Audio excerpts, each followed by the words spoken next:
Have you ever been let down by a hero? You have this person on a pedestal. You've never met them before. They did something amazing. They yanked kids out of a burning fire. They who knows what they did, but oh my God, they're such a hero. And then all of a sudden you find out that. So if this has ever happened to you, if you've ever considered anything like this, we're going to talk about a little something called the attribution theory today. So you're going to love it. I'm Mr. E.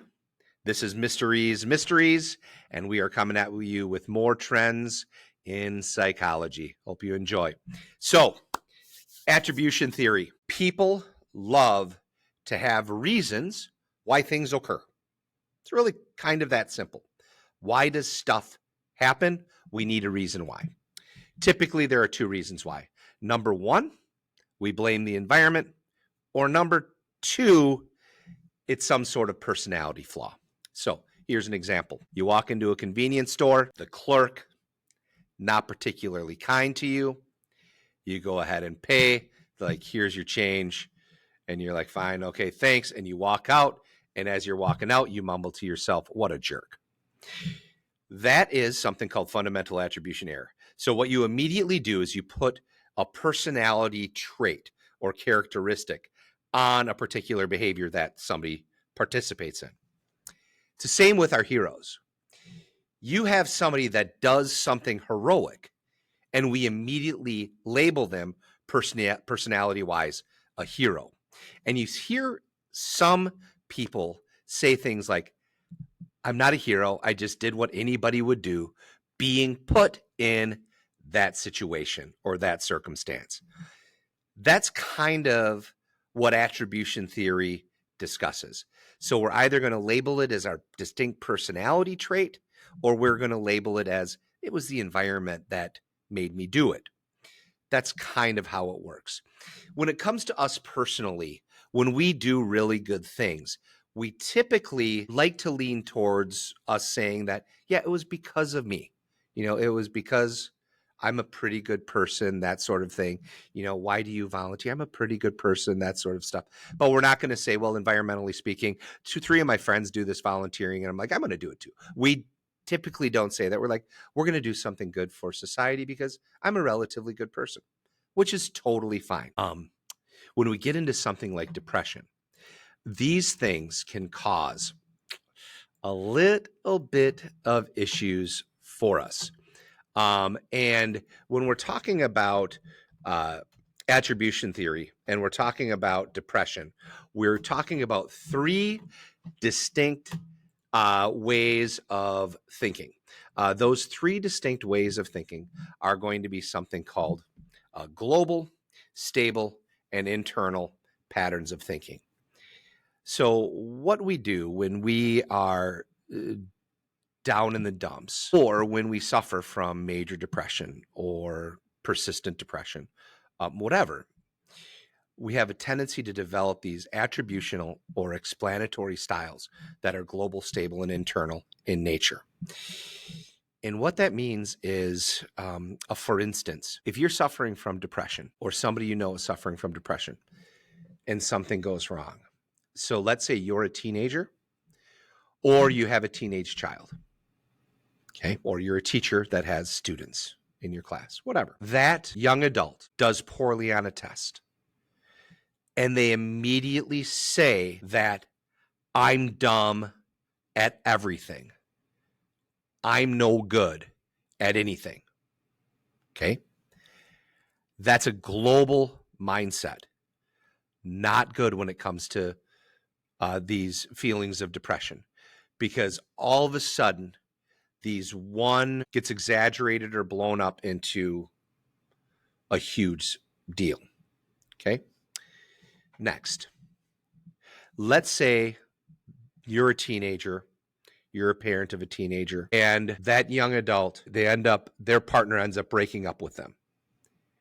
Okay. You say something globally like, nobody likes me, even though it's just one person, one moment in time, you view it globally. But then you also view it as a stable component where not only Does nobody like me? But nobody's ever going to like me. That's stable.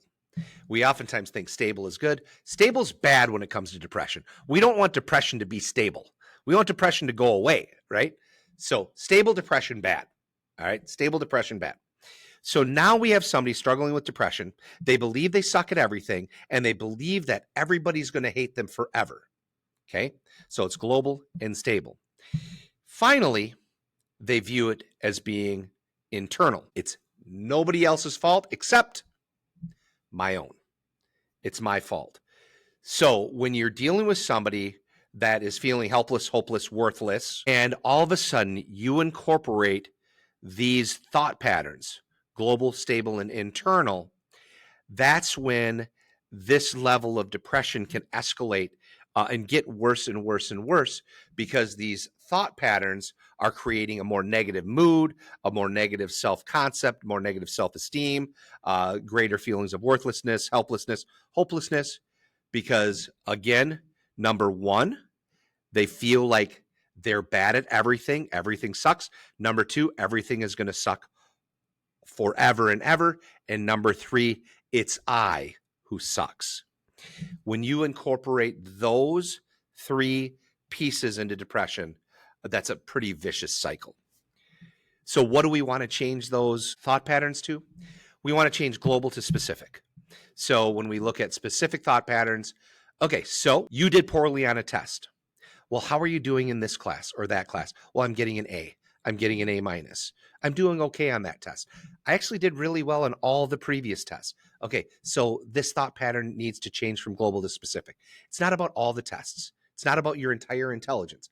It's about just this one specific test. Okay, let's say you have a partner. That partner split up. Okay, you know what? That didn't work out. Okay, you have one particular person that doesn't like you. That's specific. So now let's talk about stable to unstable. All right. So that person doesn't like you right now, and you might not ever get back together, but over time, that feeling of loneliness, etc., will go away. So that loneliness won't remain stable. It'll be unstable. Those feelings of being alone and nobody liking you, that's not going to be stable. That's going to be unstable. You're going to have these people that like you, that appreciate you. You'll have other partners, that sort of thing. So you're going to shift from stable to unstable, which is good. And finally, let's go ahead and look at that test as an educator. You know what? That teacher didn't teach me a thing. That's not my fault, right? Okay. So it's not internal, it's external. It's the teacher's fault, right? Okay. Or the test sucked. It wasn't fair. Or I had a sporting event, or I had to work, or I had all these other things happening, right? So it was the external environmental issues that were at play.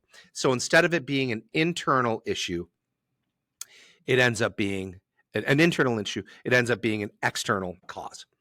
And all of these things, all of these shifts in thoughts, from global to specific, from stable to unstable, and from internal to external, will allow us to shift our train of thought and to help us to kind of claw our way out of some of those feelings.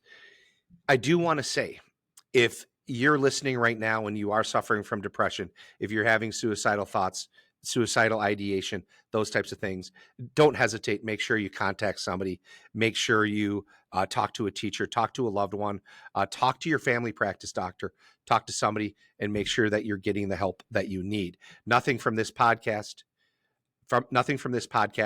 is going to be therapeutic. These are just things to be aware of, things to notice, that sort of stuff. So with that being said, we're going to do a lot more things on mental health, a lot more things on cognitive thoughts, a lot more things on emotions and rationality as we go forward. So I hope that you keep listening. I hope you subscribe. Follow us on Spotify and Apple Podcasts.